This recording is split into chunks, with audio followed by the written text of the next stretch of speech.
His Grace Event Center ní ẹjẹ́ àlọ́ lóṣogbo. His Grace Event Center ó peléke ó bu wáyà ó bẹnu tán.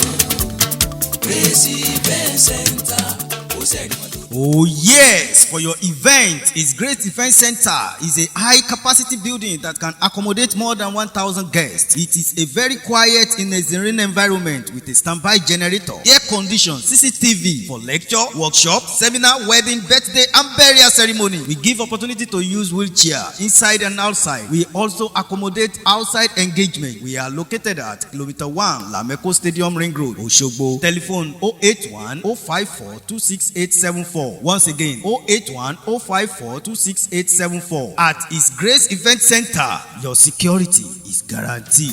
Grace Event Center, ó sẹ́ni wọn dodo. Òjíṣẹ́ Ọlọ́run kan Rẹ́fẹ̀rẹ́ndà Àlùfáà Ominiyi ti gba àwọn òṣèlú tí wọ́n wà nígbẹ̀nu ìṣèjọba níyànjú láti rí ara wọn gẹ́gẹ́ bí òjíṣẹ́ Ọlọ́run tó yàn wọ́n sípò. Rẹ́fẹ̀rẹ́ndà Àlùfáà Ominiyi sọ̀rọ̀ ìyànjú yìí lásìkò ìsìn ìdúpẹ́ tí àwọn alákòóso ìjọba ìbílẹ̀ Òròlú àtọ́fíìsì ìdàgbàsókè àgbègbè gúúsù Òròlú ṣe ní St. Joseph Catholic Church Ìfọ̀n Òròlú.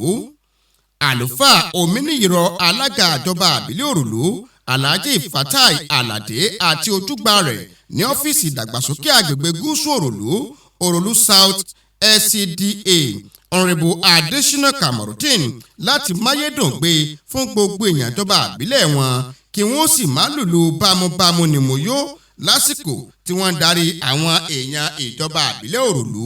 wọ́n mọ̀ pé kò sẹ́ni tó ń yan ara rẹ̀ sípò ọlá o àfẹni tí Ọlọ́run bá yàn sípò ọlá. Ìwé Hébérù sì sọ fún orí 5 ẹsẹ̀ 4 pé kò sẹ́ni tí ń fira ẹ̀ sípò yìí o. Àwọn kan ni wọ́n yan ara wọn sípò yìí. Ọ̀pọ̀lọpọ̀ àwọn èèyàn ni wọ́n jọ díje ṣùgbọ́n tí wọ́n lórí ọ̀fẹ́ láti dé ipò yẹn.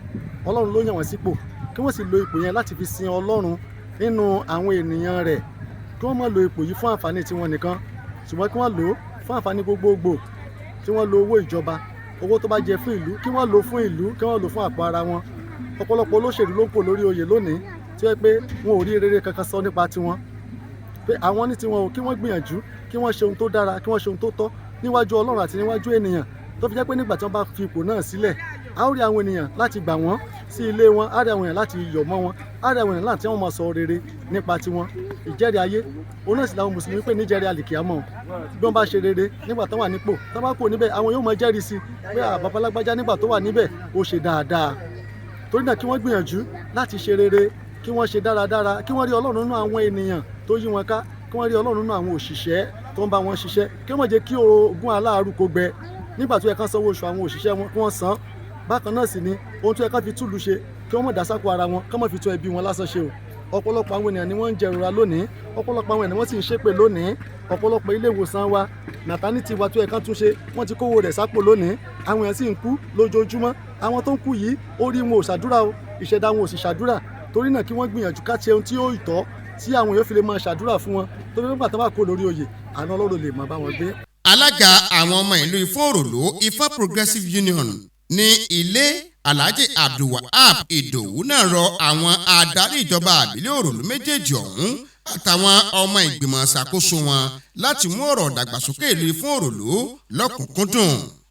Fún àwọn alága ilé kanṣu alága méjèèjì olùkọ́ pé kí wọ́n jọ kí Ọlọ́run ilé ìgbìmọ̀ ìdìbò bá wọn ṣe ìjọba náà kí priority àkọ́kọ́ ọ̀rọ̀ bí fún kó jẹ́ dúgbòláyà wọn.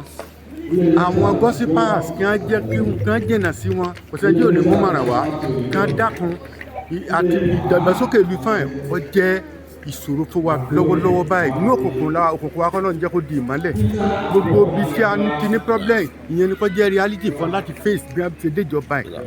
Nígbà tó ń sọ̀rọ̀ lórúkọ ojúgbà rẹ̀ lọ́fíìsì ìdàgbàsókè gúúsù Òròlú Honorable Adesina Kamarudin alága ìjọba ìbílẹ̀ Òròlú Alhaji Fatai Alade rọ àwọn òjíṣẹ́ Ọlọ́run àti gbogbo èèyàn ìjọba ìbílẹ̀ Òròlú láti máa gbàdúrà fún àwọn pẹ̀lú ìmọ̀ràn tó tọ́.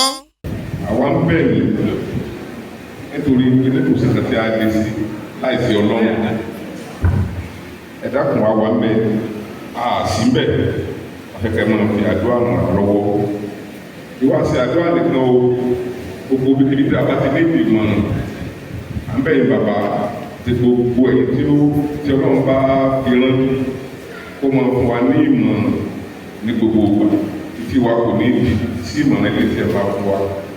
Ìfẹ́ inú yín ni àwa ó sì ní àsìkò tí àwa bá wà ń bẹ̀. Ọlọ́bọ̀ lọ́jọ́ ìlú ní gbàgede yín náà o ẹ má gbàgbé wa kó fún tẹ̀ adédáṣe o. Lẹ́yìn náà ni Reverend Father Àlùfáà Ominiyi gbàdúrà fún àwọn alákòóso ìjọba ìbílẹ̀ Òròlú.